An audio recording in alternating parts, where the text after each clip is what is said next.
Hi, everybody. Okay, so let's start semester 3, lesson 3, which is about sensory details. Just to review what we learned in the last lesson, what was the skill that we learned? It was sequencing. We're using sequencing words. What is another word for sequencing? Can you remember? Order or ordering. Some examples of sequencing words: first, next, then, after that, soon, finally, or a date or a time of day or a holiday. There's so many different terms that we can use to sequence. Helen Keller had 2 senses missing. What were they? Sight and hearing, yes. So this week we're going on to read a book called Great Crystal Bear by Carolyn Lesser. The focus of the lesson is on noticing the sensory details she uses. So their sensory details help us to imagine a character or a setting, and they help us when we're writing as well. So we should make sure we use them when we describe something. We're going to introduce the topic of the reading with a video, and I'll ask you these questions after we watch the video. Take a quick look. Okay, let's watch together.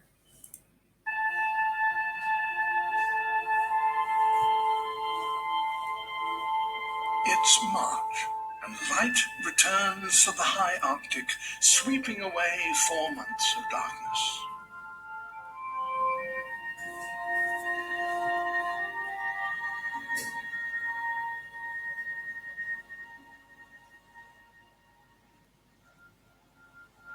A polar bear stirs. She has been in her den the whole winter. Her emergence marks the beginning of spring. After months of confinement underground, she toboggans down the slope, perhaps to clean her fur, perhaps for sheer joy.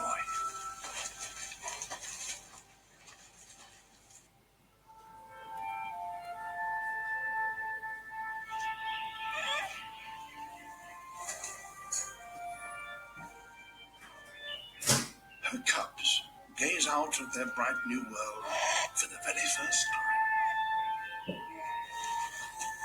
The female calls them, but this steep slope is not the easiest place to take your first steps.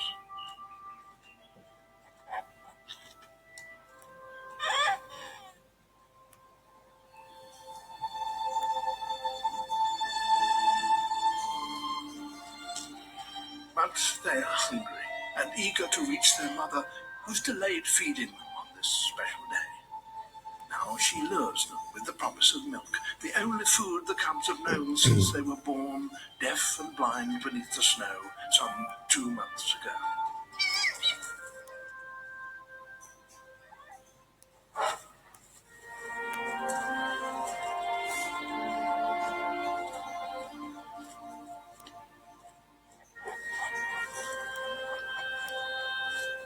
Their mother has not eaten for 5 months and has lost half her body weight. Now she converts the last of her fat reserves into milk for her cubs.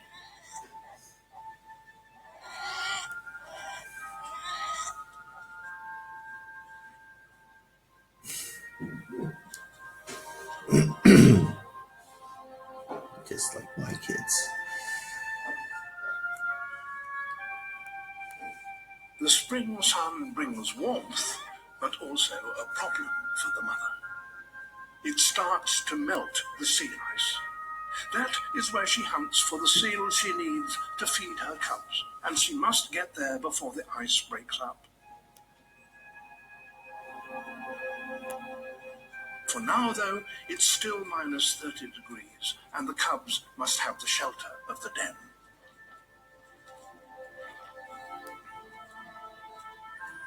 Such cuties, hey? Okay, how well were you able to listen? See if we can find the answers to these questions. In which month does the bear emerge? I think it was March. And which word is used to describe her babies? I think it's the same word that is used to describe many other kinds of animal babies. I believe it was cubs. Which senses don't the babies have after they're born, when they're still living under the snow? Just like somebody else that we studied recently, just like Helen Keller, they didn't have their hearing and they didn't have their eyesight. Hearing and sight. How long has it been since the mother bear has eaten? Wow, amazed me. 5 months. Can you imagine going 5 months without eating? Actually, might be a good idea for me. Which animal does the polar bear like to hunt? And I think we all actually know that they like to eat seals. Okay, let's go on. So that's our introduction to polar bears. Now, we're learning about sensory details, so of course we have to look at the 5 senses, and we have to know what they're called. So what are they? Can you remember? 5 of them. What are they? That's right. Sight, hearing, touch, smell, taste. Notice that only one of them has an ing ending, only hearing. So please do pay attention to the words that are used and their spelling, because these are the proper ways, these are the proper words I want you to use when you describe the 5 senses: taste, smell, sight, hearing, and touch. Let's watch Brain Pop, shall we?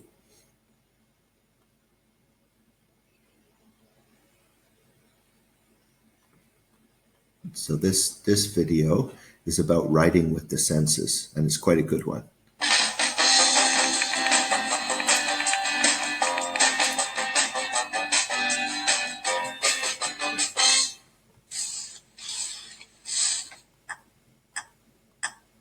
I'm done. You want to see? I know, it looks different, but I'm painting too. These words all describe the flowers. I painted a picture with words. Get it? Well, what I mean is that you can use your senses to write about something. What are senses? Wow, look at that bright orange butterfly. When you see something, you use one of the 5 senses. There's also touch. Like this tree is dry and bumpy, and it feels really rough. And there's taste. This apple tastes juicy and sweet. Sounds crunchy. And it's crunchy too. And then there's smell. My apple smells sweet.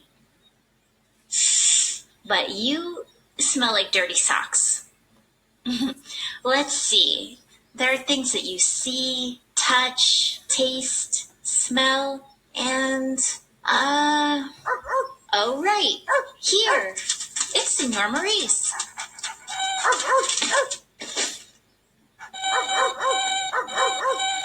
Shh. You guys are really loud. How can you write with your senses? Whenever I write about something, I concentrate on everything I see, touch, taste, smell, and hear. I take notes and I write down words that I want to use. Sometimes I close my eyes so I can really concentrate and not let my mind wander off. Stop. I'm concentrating.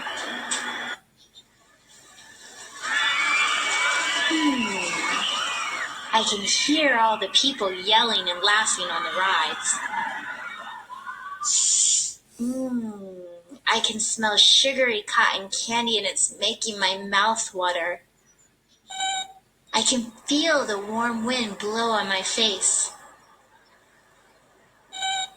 Oops. And I can see shiny bright balloons. Sometimes I concentrate on only one sense if I think it's really important.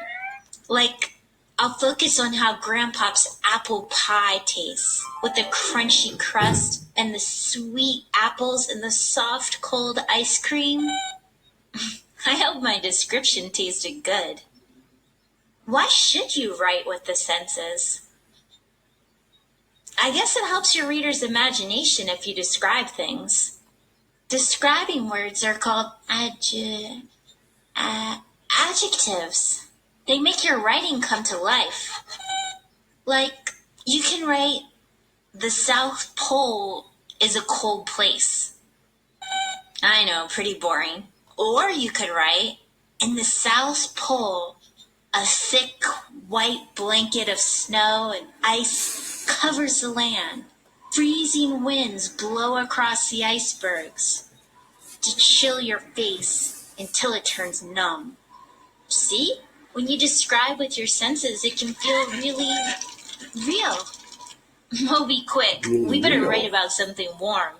The hot sun burns brightly in the sky and warms my skin. The hard ground is dry and cracked, and my throat is thirsty for water.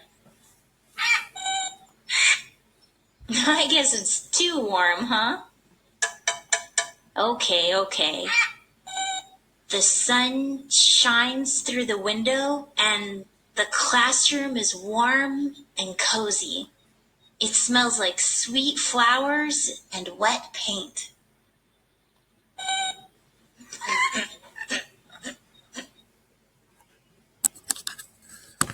Okay. Well, the takeaway from that video really is that if you write well with the senses, it will help your reader to visualize. And that's what you want. You want your reader to be able to experience what you're describing. So make sure you use lots of good adjectives. And it's not only adjectives, but for now we'll focus on them. Okay, so now if you read the introduction on page 107 to this unit in the daybook, you'll be able to complete or fill in the blanks on the top of page 8 in your guiding notes. Understanding language. Writers choose words carefully. Sometimes they choose words that make you, the reader, feel as if you're right there, smelling what the writer smells, hearing what the writer hears. These kinds of words are called sensory details, the focus of this lesson. Other times, writers compare two things in order to show how one thing is like another. These kinds of comparisons are called similes, and we'll be looking at that in next week's lesson. Writers sometimes use words that make something that is not human seem human. This is called personification. This is something else we'll be learning later in this semester. As you read this unit, notice the words that the writers choose. So after you complete part B on page 8, then go down and label the senses in part C and make sure you use the right words that we already talked about. And remember, only one of them has an ing ending. Which one? Okay, here are the vocabulary words that you need to know. I'll read them out so you know how to say them. Wander, wandering around. Huddle, you huddle together with maybe with your family. Blubbery refers to animal, actually it refers to the fat from marine mammals like whales or seals. Leans, lean over. Relatives, vanish means to disappear. Companions are those that are with you, maybe you on a journey, those that are traveling with you. So they may be friends or they may be just traveling with you. Excuse me. Swirls describes a kind of movement, a circular round movement. Rouse from your drift bed means in this context to get up. Excuse me. I hope I don't have COVID-19. Nothing to laugh about. Howl. Usually this describes the sound made by a wolf or a dog, but in this case, it's the wind, the howling wind.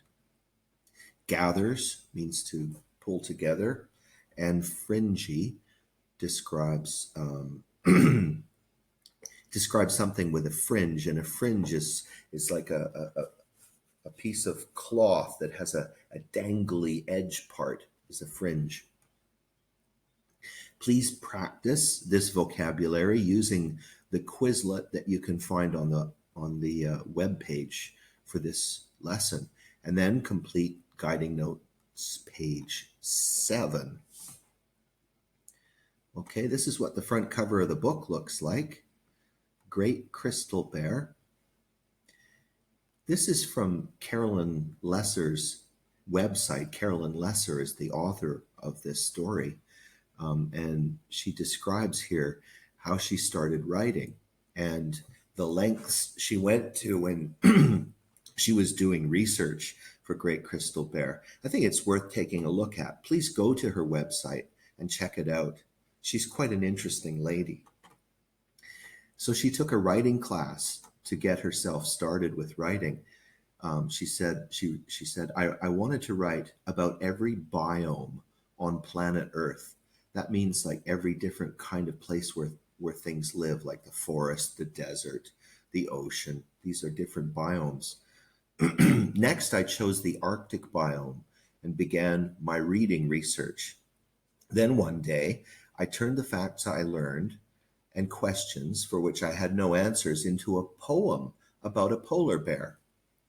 Great Crystal Bear. This is not our reading, actually. This is a separate poem. Great Crystal Bear. Snow cold bear, alone, padding across ice floes. Where is your bed? Is it a drift of silver snow in the starry night? Are the light curtains waving in the midnight sky your blankets? Who tucks you in, polar bear? That's a lovely, evocative poem. Highly poetic, beautiful language. When the poem ended, I knew I had to go and see for myself. Soon, I was on a big plane, then a small plane, and then into a tundra buggy, some kind of a wheeled vehicle, headed to Gordon Point outside of Cape Churchill.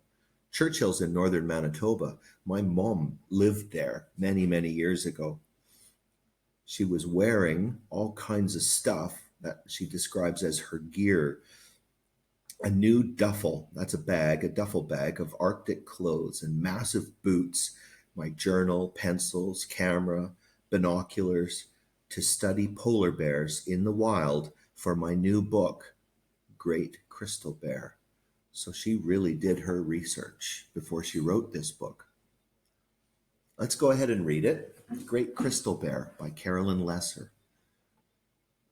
Great Crystal Bear, how do you survive on the thick ice covering the deep Arctic Sea? As you pad through the storm wind, veils of snow race past your fringy paws. Time to scoop a hollow in a drift and huddle in, back to the wind, nose pushed under the snow, paws snuggling your body. Winds howl, snow swirls, covering you like dust until you vanish. Sleep warm, Crystal Bear.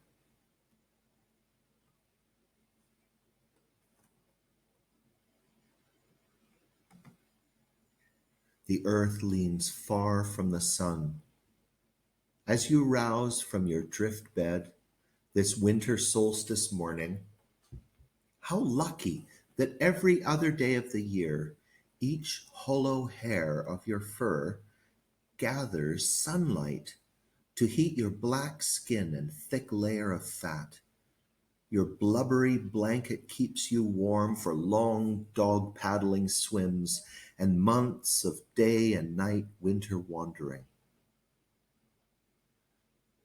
As you wander, Great Bear, your keen nose smells bear friends and relatives nearby. Some nap behind hills of ice, others travel. They are like you, comforted by the scent of companions, but on singular journeys, alone, but not lonely. Let's go back and look at it more carefully. Great Crystal Bear. I wonder why she calls it Crystal Bear. Maybe it's because of its color. How do you survive on the thick ice covering the deep Arctic Sea? So the Earth has two poles, north and south. Which one is called the Arctic? Do you know? It's the North Pole. So north of northern Canada is part of the Arctic. And polar bears live in the Arctic. They don't live on the South Pole. There's another animal that's very famous that lives on the South Pole, but not the North Pole. Penguins, right? Yes. Okay. So as you pad through the storm wind, veils of snow race past your fringy paws. So what's the verb in this sentence? Pad. That's right. What if you were to replace it with a very simple verb, what would it be? As you pad through the storm wind, you could replace pad with walk. So pad is a very interesting verb. She's referring to the sort of the palms of animals like dogs or bears have pads, a kind of thick skin, like the soles of your shoes. So she's using that as a verb. As you pad through the storm wind, veils of snow race past your fringy paws. A veil is this sort of piece of fabric that you can see through that a bride wears during her wedding ceremony. So the snow is like that. The snow is falling, but you can see through it. So it's like the veil of a bride. And here are the fringy paws. So the hair is sticking out from the edge. That's the fringiness of the paws. Time to scoop or dig a hollow, dig a hole in a snowdrift. In places where there's a lot of snow, sometimes it gets very thick when the wind blows it up into a pile, and that's called a snowdrift. Huddle into your, this is what they use for shelter. They don't have houses like us. So to find shelter, they will dig a hole in a deep snowdrift and then huddle in, snuggle in with your back to the wind, nose pushed under the snow, paws snuggling your body.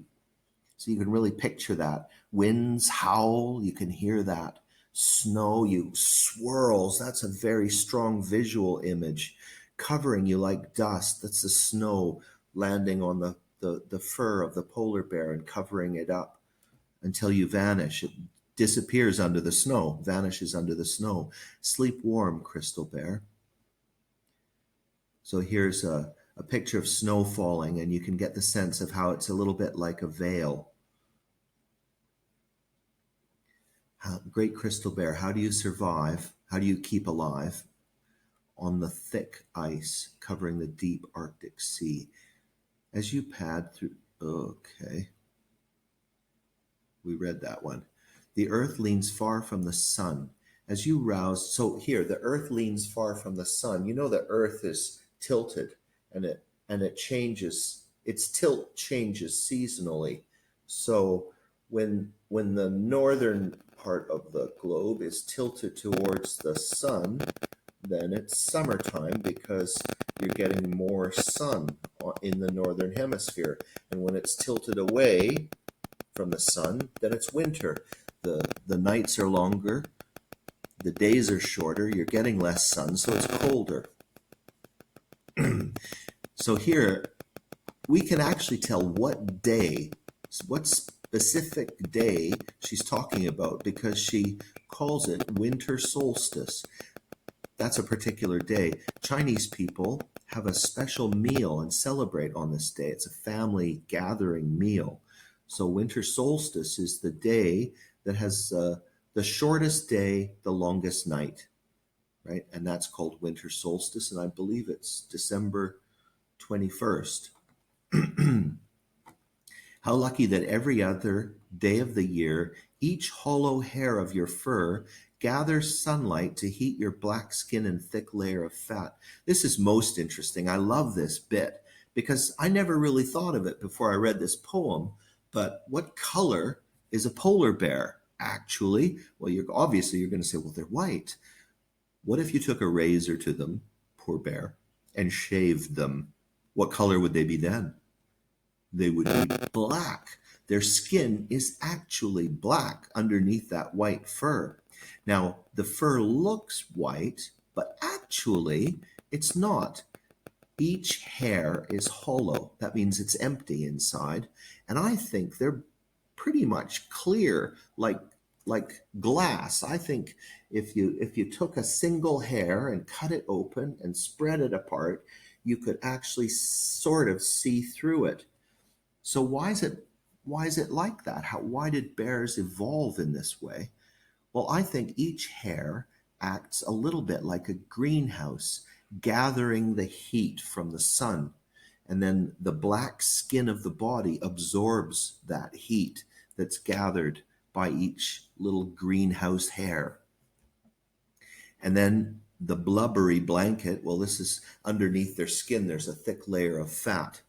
And of course, you know that layer of fat is going to be thickest in the fall before winter because they have to fatten themselves up so they can survive their long sleep. Okay, for long dog paddling swims. So dog paddling is swimming like this, like a dog would swim. And months of day and night winter wandering. As you wander, Great Bear, your keen nose. Keen here means very sensitive or very accurate, very good. So they have a very good sense of smell. Your keen nose smells bear friends and relatives nearby. So they can smell, the bear can smell that there are other bears around. Some nap, that means sleep, behind hills of ice. Others travel. They're like you, comforted by the scent. Scent is another word that means smell. Companions, kind of like friends or others that one is with. But on singular journeys, alone but not lonely. That's very interesting. Singular means one. You know, plural and singular for verb tense, right? So singular here is used to describe the bear as traveling alone. So we know they're not herd animals. We know they're not very social animals. So they're alone but not lonely. Have you ever felt like that? Can you say some people, when they're alone, they always feel incomplete. They feel something missing, a kind of suffering or sadness, loneliness it's called. But actually, it's healthy to be able to be alone and be comfortable with that. So I think that's what it's describing here, being able to be alone but not feel weak or fearful or sad about it. Okay. So the next exercise, if we were in the classroom, would be for you to write down as many phrases or terms from this poetic piece of nonfiction writing as you can. I meant to discuss that. Actually, let's go back. Yeah, I should ask you is this fiction or nonfiction? Is this telling a fictional story, or is it describing something that's real in the world in just a descriptive way? And actually, it's nonfiction. It's not a story. There's a sense of story to it, but it's not really a made-up story with a made-up plot. Not much sense of plot to it. Mostly describing bears and what their life is like, but it does this in a very poetic way. It uses a very literary form. So unlike typical nonfiction, this nonfiction is meant to be artistic, very creative, or literary, you might say, literary in its style. So it's very interesting in this way. So again, write down on a scrap of paper as many descriptive terms as you can for as many of the five senses as you can. There's probably more visual than anything else. Vision being our most important sense. We have more words for visual details, right? So you'll get more of them. But anyway, there's a lot of good ones in there. Fringy paws. I feel cold snow. There's two. Okay, so yeah, and you need to write that down. You need to complete the top of page 9 in your guiding notes with these terms. Part D. After you finish that, look at the bottom of page 9. Here it is, the bottom of page 9. What you're going to do now is choose an animal, a different animal, any kind of animal. It may be a pet that you have at home, or it may be an animal that you really like, or your favorite animal. But I want it to be an animal that's real, that you've actually seen, and that you've been able to get close to, so that you can know what it feels like and smells like and sounds like. If necessary, go to YouTube and look for videos of the animal to help you get a sense of what it acts like, how it moves around, what it sounds like. You're not going to get smell, but you could do some research on that.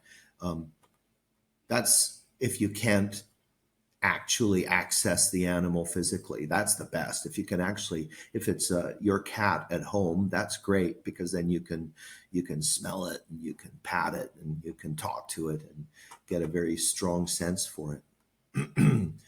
Jot down as many ideas here as you can. The more you get, don't just write one term for each line and say, okay, done, tick the box. No, because the point of this is to help you to write a paragraph later on. And if you only have one detail in each line, it's not going to help you very much. So get as much as you can on each line. And the last thing you're going to do is use all of that information to write an interesting and creative, hopefully a little bit poetic and descriptive, artistic description of your animal on page 10 of your guiding notes. Okay. All right. In this lesson today, we've learned to notice the use of sensory details in a piece of writing about polar bears, to notice that nonfiction can be written in a poetic style, and to use sensory details in our own descriptive writing. Thank you very much, and good luck with your work.